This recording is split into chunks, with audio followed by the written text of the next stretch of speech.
Smitty, if you and I had a vote today, for the MVP of the NFL, today though, meaning you just saw the last 2 weeks, you've seen the season, and you see what's about to play in the Final Four of the NFL playoffs. If we had a vote today for MVP, would you vote? Would you vote for Jayden Daniels?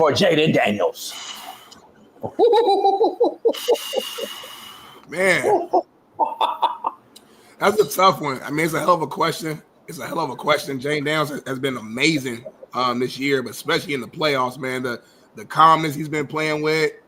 I still got to look at the entirety of the season, though, and I just can't. I couldn't put him above Lamar and Josh Allen still. But I understand why you're asking the question based upon the road travel, how good, where Washington was at last year versus where they're at this year, and the big time, playoff performances he's had. They beat the Detroit Lions, who's been like other than the Chiefs, been the number one team all year long. And the guy's out there looking like a 10-year vet. He looks like no matter highs or lows, he stays even keel, and it's kind of ironic that Magic Johnson's part owner of the team, because we know what Magic Johnson did when he was a rookie. Same thing, even keel, got a championship ring with the Lakers off his rookie year. So, I love Jayden. Jayden's who obviously my brother played for the team, so I'm rooting for the Commanders, obviously, for him to get a ring. But Jayden Nelson is amazing, but I can't. I gotta take a seat back. I gotta look at the entirety of everything I've seen, and I can't put him in front of Josh Allen and Lamar Jackson. Here's the thing: if I could vote today, though, I would, because today is the question, and he clearly has outperformed both of those quarterbacks today in the playoffs so far to date. By the way, he's beat the number 1 seed overall in the NFL, or in the NFC, the Detroit Lions. He last beat the team he's about to play in the Eagles. And this is a guy that no one wants to talk about besides McLaurin. And you can say Robinson's a good back, but he's no fucking Derrick Henry, Cook, or Saquon Barkley. Let's just be honest. What he's done with a franchise that no one wants to talk about was the furthest thing from the playoffs in this discussion. The furthest thing. So we got to start talking about MVPs do what they do for their franchises.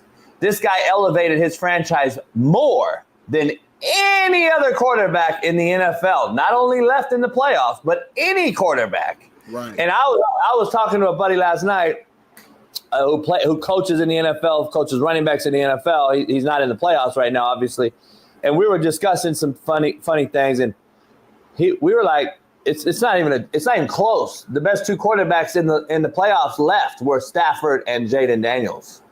As far as pure passer, throwing the football from the pocket in elite conditions, like Stafford was dropping BBs last night in a slippery, icy slope, and this guy did what he did against Detroit. Like I told you, he don't give a fuck. He don't know better. He don't know what's happening yet. Next year, we might be talking about him like C.J. Stroud having a little dip. But C.J. Stroud's going to be still great, or if not elite, and I believe he's going to be. Even if he hits a little sophomore slump next year, he'll still be that guy because the talent is there. My eyes work. I see the delivery. I see the mechanics. I see the natural throwing abilities. I see the ad-libbing, and I see the ball being thrown on time from the pocket with incredible accuracy. This is things you just can't teach. These are things that we don't see in today's NFL by far and few between. He is an anomaly. He's the number 1 pick. That's what we said he should have been. The Chicago Bears are kicking themselves. So are so many others. He's clearly the best in the draft. Shaun King and I said it months ago before the draft even happened. And he's clearly, shout out to my boy Ports and everybody who coached him in high school right here at Cajon. Listen, I think he's exceeded all our expectations. Let's just be honest. Nobody's going to come out here and predict the Commanders are a game away from a Super Bowl in year 1 with a rookie at quarterback, okay? Right. So that has to be said if you're going to vote today. If we can start over and say from today, which I don't mind, by the way. I think there should be criteria that puts together the regular season versus the playoff. If the regular season quarterbacks are in the playoffs that were in the discussion. They got to create and meet the criteria. So Lamar and Josh and those guys and Saquon should have been. They're already in it, and they're in the playoffs, and they're probably the top 3, right? With Burrow on the outside, and I don't know. And now you got these 4 teams playing the playoff. I think those combined, because I'm just be real with you, either quarterback yesterday, which I kind of expected in a game like that between Buffalo and the Ravens, either one balled out and was like, damn, took his – that's the MVP. Josh Allen threw for 129 yards, had 20 yards rushing. Josh didn't do too much, but didn't have to. Lamar had 30 yards rushing, 2 turnovers. And then he balled in that last drive to get him down there. Yeah, get him down there and give him a shot. I just don't think either one, though, would have been – I wouldn't have gave either one of those guys MVP. If we being real, then Saquon should be MVP. Saquon has killed it in the playoffs. But here's the thing, though. No, he has, and there's no question. But I'm just saying, like – you feel me? Yeah, that's the Philadelphia Eagles, Smitty. At the end of the day, it's still the most loaded roster in football, and nobody's talking about – the Washington fucking Commanders. Yeah. We keep dismissing the fact that this is the Washington Commanders. Yeah, no, that's true. Like, I get Saquon. I get what he's doing. This is the Commanders, fellas. You guys got to break this. You got to – I don't hear it enough. I really am not hearing enough that we're not talking about the Commanders being in the fucking Final Four with a rookie at quarterback, and we're kind of dismissing that this happens every year with rookie quarterbacks. Nah, it's insane what he's doing. Right, come on, man.